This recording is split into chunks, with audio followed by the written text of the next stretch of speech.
say no to your business, this video is going to reveal why that happens and how to avoid it. Now, the first thing that we need to understand is that every single action decision every single person on this planet makes is based on one single thing: the desire to avoid pain or acquire pleasure. That's it. From the length of your hair to the fact that you open this email and are watching this video right now, to the job that you chose, were all decisions made because they either gave you pleasure or helped you avoid pain. Now, this is very important for you and I as networkers to know, because it's really going to allow us to do our job, which is to market and promote much more effectively. For example, when our prospects say no, it's really because they perceived the pleasure they were going to gain from starting a home business did not weigh the pain of the startup costs or moving outside their comfort zone, right? Now, you can get them over this perceived pain by really positively pumping up their emotional states, and this is what you see at meetings on big conference calls, right? See, every single thing we buy stems from emotion. You bought the clothes that you're wearing right now because of how they made you feel. You chose the car that you're driving because it's nice and it makes you feel proud, or possibly because it was inexpensive and you felt great saving the money, or because you avoided the pain of spending too much money that you didn't have, right? You bought into your business because it gives you a feeling of hope that you can achieve more, or possibly because it's going to eventually help you avoid the pain of going to a job that you really, really don't like. So if you want to get fewer no's and more yeses when you prospect, you really need to understand that buying into a business and a dream is based on emotion. Now, think about that. How is buying into this business going to make your prospects feel better? How is it going to help them avoid pain? Once you've communicated the benefits that come from your business, you really need to help them justify their decision with logic, which is what all of us do. You really bought that new Lexus. We're going to pretend you just bought a Lexus, right? Because of how it made you feel. But you're probably telling yourself and telling everyone else that you bought it because it's a brand new hybrid Lexus. It gets you more miles per gallon, which is much better for the environment, right? So it's funny how that works. You bought into your business because of how it made you feel you would triple your income, right? But you justified the decision to get started with that business probably because it was a ground floor of opportunity of some kind, or had an experienced management team or a brand new spectacular product. Who knows? Bottom line is that you probably justified the decision you made with some kind of logical reason. Now, you need to be careful though, because getting started has to be your prospect's idea, not yours. Now, if someone gets involved and comes to a really exciting overview call or a really exciting meeting in your local town, and their emotional state just gets really pumped up by the people, the presenters, the people who are putting it on, in order to really inspire them to become a distributor right then and there on the spot, it's probably going to backfire on you once that emotional state wears off. This is called buyer's remorse. That's what happens when any talented salesperson is put in front of someone who doesn't really know what they want.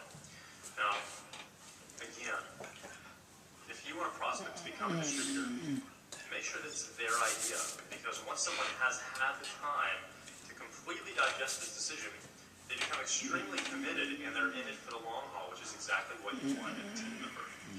Now, the best way to allow someone to sell themselves is to continually market to them over a period of time. And everybody's different.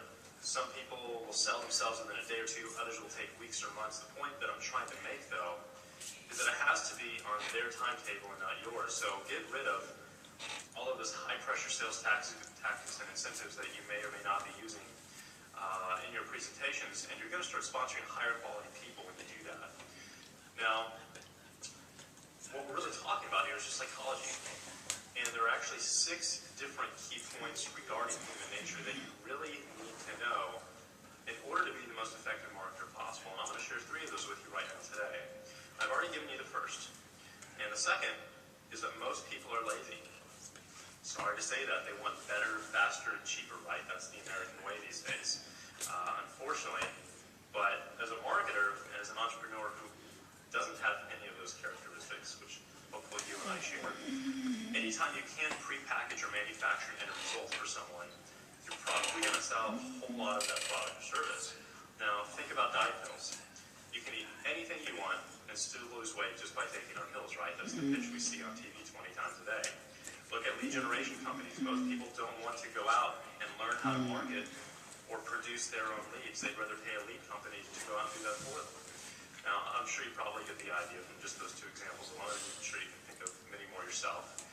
But the third characteristic, or the third trend that I want to talk about real quick, is that most people would really rather learn how to do something than actually go out and do it. The people out there like to purchase hope of a result instead of actually going out and working for that result. And I'm sure you've seen the evidence of this process many times over in your business. How many times have you sponsored a distributor who went out and got started but never really did anything? They just fell off the face of the earth, right? You never heard from them again. Most of your reps, I'm going to assume, fall in that category. 70, 80% probably. And really what happened is they fell into the emotional trap we mentioned before, and they experienced buyer's remorse. They didn't make a solid, committed decision. They gave in to their emotions, and when those emotions wore off, their desire to become entrepreneurs faded away. Well, the simple fact of the matter is that this is going to happen to 80% of your prospects and distributors. This is the 80-20 rule. You can't avoid it. Most people are lazy. They're going to purchase hope. They are under the impression that success comes from something outside of themselves. Now, if you don't come to the table with that knowledge, it's really going to have a major impact on your bank account. Much more so than you can possibly imagine. But there is definitely something that you can use in order to turn this into an advantage and actually turn these people into a profitable part of your business model. And you have to. You really don't have a choice anymore because they're going to make up the majority of all of these prospects that you're spending a ton of money on through your advertising to create, right? So now that we know a little bit more about what makes us as people work, what makes us buy, what makes us respond to an offer, let's talk about that problem. And it's a pretty big one in this industry, and it's profitability. 9 out of 10 business owners in this industry are going to end up spending more money than they ever make, which means there's a very good chance right now that you were probably one of them. That's okay. I was in the same position for over 6 years. Honestly, it's almost like a rite of passage in this industry. It's kind of like a battle scar, shared by those of us willing to seek and go out and fight for financial independence. There's always going to be a price to pay for your education. That's all there is to it. But what you're going to be glad to know is that there's a very specific reason why most networkers are not making a profit, and an equally simple solution. I'm going to share that with you. And in fact, a friend of mine recently took a method I teach in magnetic sponsoring and used it to make an extra $145,000 per month residual income in less than 60 days. And I'm going to tell you how he did that right now.